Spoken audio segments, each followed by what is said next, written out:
Mga mare, hindi nga na pala ako dyan pumasok at dahil magpapacheck up nga muna ang mare nyo. Bago muna nga kami umalis dyan mga mare, pinupunasan ko nga muna dyan ang crocs ko nga at tinugasan nga ng aking asawa at dahil madumi nga. Dapat talaga mga mare, papasok talaga ako ngayon at mamaya na lang sana akong alas 4 nga magpa-check up. Kung magpapacheck up nga daw ako mga mare, umabsent na nga lang daw ako ngayon at baka daw mamayang hapon ay wala na nga raw doktor at hindi na nga raw ako makapagpa-check up. Nanghihinayang din kasi ako mga mare sa araw ko nga at sayang nga naman at pati nga ang perfect attendance. Pero sabi ng asawa ko mga mare, kesa naman daw na may iniinda para ako sa tenga at hindi na nga raw ako nakakarinig. Natatakot din naman ako mga mare, baka nga magkaroon na nga ng komplikasyon at mauwi nga ako sa meningitis. Kaya pwede daw kasi mangyari daw yun kasi sa kakadut-dut ko raw ng aking tenga. Kaya habang iniisip ko yun talaga mga mare, naisip ko talaga na pag ako nagkasakit mga mare, kawawa naman ang aking mga anak. Pwede ko rin kasi ikamatay mga mare yung sa tenga nga, pag lalo na pag malala ng araw ang infection. Kaya nga sabi ko sa asawa ko, samahan niya na nga lang ako at magpapacheck up na nga ako. Kaya sabi ko, hindi na ako nakakarinig, hindi ko na nga rin siya marinig mga mare. Natakot ako kaninang umaga mga mare dahil wala na nga ako marinig. Ultimo mga ingay sa paligid ay hindi ko na nga rin marinig. At yung nagsasalita nga mga anak ko, hindi ko na nga rin marinig dahil yung buka ng bibig, hindi ko pa maintindihan. Naiyak tuloy ako kanina mga mare. Sabi ko, ganito pala pagbingi ang isang tao na hindi mo talaga maintindihan yung mga sinasabi.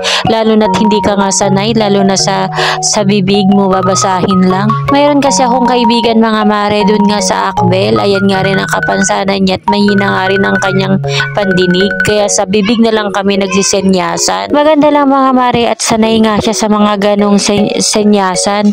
Katulad ko mga mare na ngayon lang naman ako nabingi. Kaya ang hirap talaga makaintindi. At ayan na nga mga mare, natapos na nga ako dyan naligo at nagkilay na nga ako dyan. Syempre, hindi natin pwedeng mawala ang kilay. Kilay is life, diba?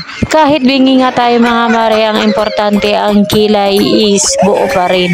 At ayan na nga mga mare, ang mare nyo ay pak na pak talaga ang kilay, diba? At ayan pala ang asawa ko mga mare, kita nyo naman nagpipiling macho. Kala mo naman macho talaga, malaki naman ang tiyan. At meron na nga rin pala dyan mga mare, nilagang itlog ng aking asawa. At syempre mga mare, binalatan niya na nga rin yan dyan. At kinain ko na nga dyan isa mga mare at yung dalawa kasi mga mare, para nga sa dalawang bata. At pagtikim ko nga sa itlog mga mare, ang alat naman. Nilagyan niya na kasi ng asin mga mare at yung asin nga mga mare natunaw na nga sa itlog. Kaya pagtikim ko nga ay maalat nga siya. At ayan na nga mga mare, paalis na nga kami at hindi nga namin alam kung saan nga kami pwede nga magpa-check up. Kung kay Doc Milan kasi kami mga mare, dapat nga madaling araw pa nga lang ay nandun na nga kami para nga maaga kami at makapagpalista na nga. Naisip ko na lang tuloy mga mare at dito na nga lang talaga ako sa CMC para nga mabilis lang at hindi nga kami magtagal. Kala ko rin kasi mga mare, mura nga lang ang check up. Yun pala, mahal pala dyan magpa-check up mga mare dahil nga private. Nang hinayang lang kasi ako mga mare dahil nga sa mahal nga ng binayaran ko. At 2 linggo na talagang pambaon yun ng aking mga anak. Pero okay na lang mga mare, kesa naman nga lumala pa ang kalagayan ko. Basta ang importante mga mare, gagaling nga ako. Para sa ganun nga mga mare, wala nga makaistorbo sa akin trabaho at tuloy-tuloy nga ako makapagtrabaho nang walang iniindang karamdaman. At nandito na nga kami mga mare at nag-aantay na nga kami dahil sa taas nga kami pupunta sa 8th floor pa. Marami rin talaga mga pasyente dito mga mare na nagpapacheck up kahit nga mahal siguro dahil magaling nga mga doktor dito. Fast forward na nga tayo mga mare, hapon na nga pala ito. Ayan na nga pala ang aking mga anak dahil kanina pa nga nakauwi galing school. At ito naman nga ang si Justin ko mga mare.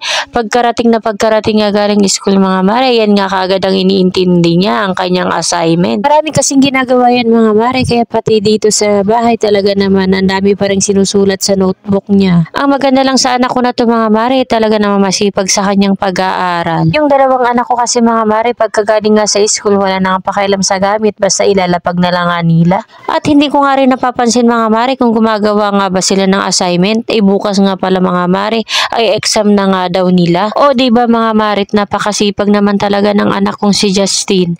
Sana lang talaga mga mare, hindi nga talaga siya magbago at tuloy-tuloy lang niya ang kanyang pagsisikap sa kanyang pag-aaral. May pagkapilyo lang talaga mga mare, mahilig talaga asarin ng kanyang kapatid na bunso. Pero mga mare, napakabait naman ang anak ko na yan. At nagpa-cute pa talaga tong anak kong si Sunshin mga mare. So hanggang dito na lang.